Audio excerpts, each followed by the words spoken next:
Taking a look at some of the other areas of SSE that you might not come into contact with every day, this is Slough Heat and Power.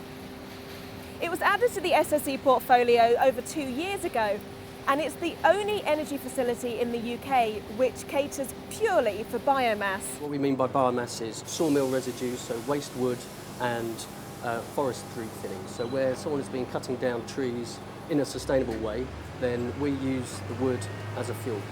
So from that we make about 40 megawatts of energy, electrical energy, every hour, every day, for as long as possible. Motor manufacturers see electric vehicles as the future. I decided to take one of the cars just to see how it would drive. And I guess there's been a lot of theories about what an electric vehicle is. You imagine a milk float, you know, a golf trolley. But this is absolutely fantastic. This is like driving a normal car. The real big difference in this car is that there are no back seats. And that, when we talk about the battery, is the battery that actually powers this car. And obviously the one thing that's missing from a standard car, as you can see, there's absolutely no exhaust, no emissions at all. I actually think that electric cars are going to be very big. I think it's going to be the way that we go. I'm Polly Berrido and this is your News in 60. A television which allows users to switch between surfing the net and watching films has been unveiled by Google. Google TV will allow users to access Facebook or watch films on YouTube, all from the comfort of their own sofas. And in a new survey by Tesco Mobile, the iPhone was rated the 8th most popular invention.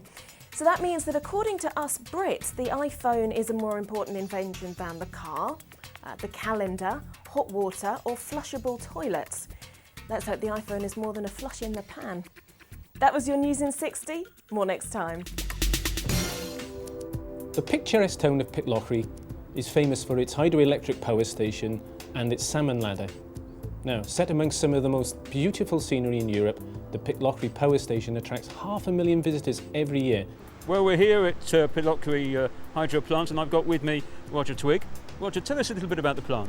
Well, this plant was built by the North of Scotland Hydroelectric Board in the late 1940s and has been in operation since 1950. And I understand we've got one that's been built in the last couple of years that perhaps is the first to be built in 50 years. Yes, the first large station to be built in 50 years is at Glendoe, yes, on Loch Ness side, and it produces 100 megawatts of power.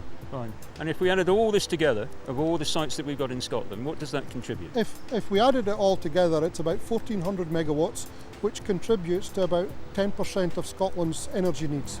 Now, it may feel that the new year was a long time ago, but did you make any New Year's resolutions? And was one of them to stop smoking? Well, it's the most common resolution and the one that's most easily broken. And Malcolm Bain went to the NHS Smoking Cessation Centre here in Aylesbury to get some hints and tips on how to succeed. Val, perhaps you could start by telling us what is available for those people who want to give up smoking. Yeah, there's services, NHS Stop Smoking services, and they're free services for everybody, available throughout the country. There's one-to-one support, or there's group support available. There's a whole range of nicotine replacement therapies, or what we say NRT for short. And what they do is they give you a tiny bit of nicotine, but none of the 4,000 chemicals that actually are what cause health problems. The most popular one used by most people is the nicotine patch. We have chewing gum, and this you chew it until you taste the nicotine, and then you park it inside your mouth for a while until it runs out of nicotine. There's the lozenge, which you move around in your mouth to release the nicotine. And then the last product is the nicotine spray, which you squirt up your nose. In the last edition of Open Door, we invited you to join the SSE Stop Smoking Challenge. Nathan Ottaway from the Southampton branch has agreed to the SSE Stop Smoking Challenge, and he's on the phone now. Hello, Nathan. Hiya. How are you? Yeah, I'm great. How's it going, this process of quitting smoking? Yeah, there's a lot of ups and downs, but I'm getting there, I think. Are you getting support from your friends and family?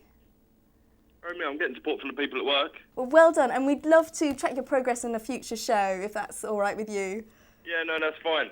Okay, well done. Thank you very much.